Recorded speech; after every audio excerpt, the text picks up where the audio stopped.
அனைவருக்கும் வணக்கம். நம்ம பார்த்துட்டு இருக்க ஏரியா எங்கன்னா, முகப்பேர் நெக்ஸ்ட் ஐனம்பாக்கம் ஐஸ்வர்யா நகர்ன்ற ஏரியாவில் ஒரு 1 கிரவுண்ட் லேண்ட் ஒன்று சேலுக்கு வந்திருக்கு. அதுக்கான லொக்கேஷன் தான் இப்போ பார்த்துட்டு இருக்கோம். இந்த லேண்ட் எங்கே இருக்குன்னு காமிக்கிறேன் பாருங்க. இது வந்து ஒரு 1 ground land 40/60 east facing 24 feet road. இந்த லேண்டில் இப்போதைக்கு ஒரு ரெண்டல் இன்கம் வர மாதிரியான சோர்ஸ் இருக்குது. அதாவது இண்டஸ்ட்ரியல் ஷெட்டுக்கு ரெண்டல் விட்டுருக்காங்க. மந்த்லி ஒரு 40,000 ரெண்டல் இன்கம் வருது. நமக்கு வேணும்னா அப்படியே யூஸ் பண்ணிக்கலாம். இல்லை நீங்கள் உடனே வீடு கட்டுறதா இருந்தால் அதை வெக்கேட் பண்ணிடலாம். இல்லை ஒரு 2-3 வருஷத்துக்கு அப்புறம் நம்ம வீடு கட்டுறதா இருந்தாலும் இதை அப்படியே மெயின்டைன் பண்ணி இந்த ரெண்டல் இன்கம் நம்ம யூஸ் பண்ணிக்கலாம். ஆஸ் இட் இஸ் கண்டிஷன்ஸ்க்கு அப்படியே கொடுக்குறாங்க. இது 1 கிரவுண்ட் லேண்டு ஈஸ்ட் ஃபேஸிங்கு. நம்ம பார்க்கக்கூடிய இந்த இடம் தான்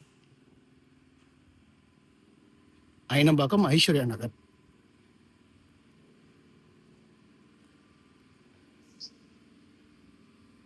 ஃபுல்லி ரெசிடென்ஷியல் ஏரியா. இது டெம்பரரியாக ஒரு இண்டஸ்ட்ரியல் ஷெட்டுக்கு இது ரன் பண்ணிட்டு இருக்காங்க. நம்ம பார்க்கக்கூடிய இந்த ப்ராப்பர்ட்டி தான் இப்போ சேலுக்கு இருக்குது. ப்ராப்பர்ட்டி பற்றின டீட்டெயில்ஸ் வேணும்னா இதில் தெரிய நம்பருக்கு கால் பண்ணுங்கள்.